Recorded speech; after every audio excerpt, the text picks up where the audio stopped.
Fuunee kabajamtootaa fi hordoftoota YouTube chaanaalii Sukkaarii Fayyeetuuf jirra jirtu bakka jirtanitti nageenyi xiyya ta'uun irraa maddite isinii haa geettu isinin jedha. Warroonni YouTube kiyyaa faaraa taatan YouTube kiyya sabiskiraayibii laayikii gochuudhaan maatii naaf ta'a isinin jedha. Maatiin kiyya immoo arreebiidhaan beekee nagaan dhuftanii weelkaam isinin jedha. Har'a akkuma beekamu oduu simbirtuu qabadhee isinii dhufeetiin jira.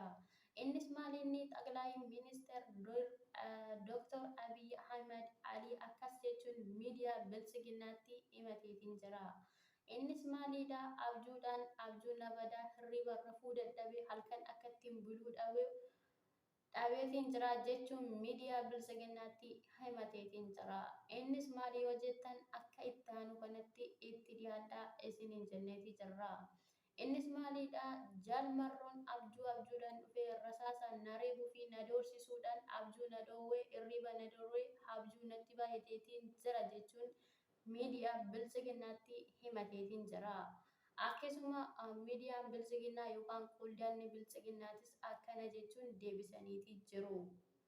Jaalmarroon badii hin qabu sumatu badii qaba sumatu biyya ugguree sumati hayyoota hidhee sumatu qeerroo dararee sumatu qarree dararee sumatu badii qaba jechuun hordoftoonni isaa yookaan qondaaltonni bilchiginnaas deebisaniitiin jiru. Innis akkana jedhee deebiseetiin jira.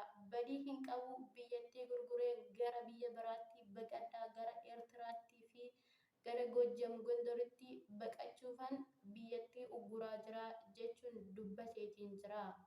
Malli kiyya maalii falli kiyya maalii jedhee mala isaa fala isaa gaafateetiin jira. Innis falli isaa falli kee hin jiru wanti biraa hin jiru. Hayyoota hiite Yaasii Baqqalaa Garbaa, Hamzaa Booranaa, Jawaar Mohammad yookaan hidhamtoota siyaasaa mana hidhaatii baasii malli kee kana malee malli biraa hin jiru jechuun itti dubbataniitiin jiru. Innis akkuma beekamu jechoota namaa yookaan hiikaa jechoota sanaa hin beekuu fi jecha namni jedhee fi gorsa namni isa gorsee waan fudhachuu hin dandeenyeef akkas jedheeti deebiseetiin jira. Innis maal jedhee akkam jedhee deebiseefi hayyoonni Oromoo Jawaar Mohammad, Baqqalaa Garbaa, Hamzaa Booranaa mana hidhaatii yoo bahan lubbuun xiyyaa nan taraftuu na ajjeesanii aangoo narraa fudhatanii jechuudhaan deebiseetiin jira. Malli kee maalii furmaanni kee maalii jedhanii gaafataniitiin jiru. Innis 4 kiiloo gatee masaraa mootummaa dhiiseetooni dirree waraanaa yookaan waraana wajjin deemee lolee injifadhee Itoophiyaa miyyee Minilik tana gabrummaa jalaa baasuun qaba jechuun hidhannoo hidhatee gara bosonaa yookaan gara dirree lolaatti imaleetiin jira.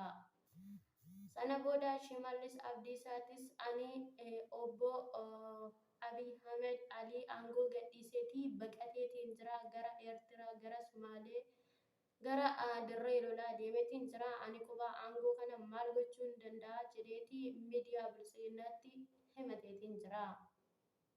Isatti aansuudhaan warroonni qondaaltonni bilchiginnaa warroonni isa jala yaa'anis akkas jedhanii deebisaniitiin jiru. Innis maal jedhaniini ati furmaata hin qabdu ati fala hin qabdu mootummaa egaa sigatee baqatee atillee aangoo kana irraa bu'iitii gara biyya abbaa keetitti galii biyya kee wajjin falmadhu saba keetiif qeeqqamii saba keetiif quuqqamii saba kee bara dhaabbadhu saba keetiif qabsaa'ii gara Oromootti fuula deebisii jedhanii tooni Shimallis Abdiisaa gorsaniitiin jiru. Innis akkuma itti aanutti ani durattuu mootummaa kanatu na bitee durattuu saba kootiif quuqqamuu dhiisee miti. Mootummaa kanatu na bitee mootummaa gabroonfataa kun mootummaa gazzabaan nama attaadaduu fi mootummaa harki isaa nama qabu nama hin gadhiisne mootummaa yoo inni nagaa nama gaafate seexanni isaa namarratti hafu kanatu gabrummaatti nu deebisee Itoophiyaa diiguu fi biyya diiguu fi qeerroof qarree ilmaan Oromoo reebuu mana hidhaa kaan dararuun kaan ajjeesuun biyya burjaajessee jira jechuun Shimallis Abdiisaa dhugaa jirtu dubbateetiin jira. Akkuma itti aanutti Shimallis Abdiisaa aangoo dhiisee gara biyya abbaa isaa galee gara Oromoo deebi'ee Oromoodhaaf falmachuuf saba isaaf quuqqamuu eegaleetiin jira. Akkuma itti aanutti obbo Taayyee Danda'a yookaan Harree Danda'a immoo waan akkasii jedhee himateetii jira. Kun egaa oduu gaddaati, baay'ee nama gaddisiisa. Obbo Harree Danda'a yookaan Taayyee Danda'a akka jedhee dubbatetti uummanni Oromoo na jibbee jira. Uummanni Oromoo na tuffatee jira. Uummanni Oromoo na jibbee jira. Uummanni Oromoo suura kiyya balleessaa jira. Uummanni Oromoo maqaa na balleessaa jira jechuudhaan maal jechuudha?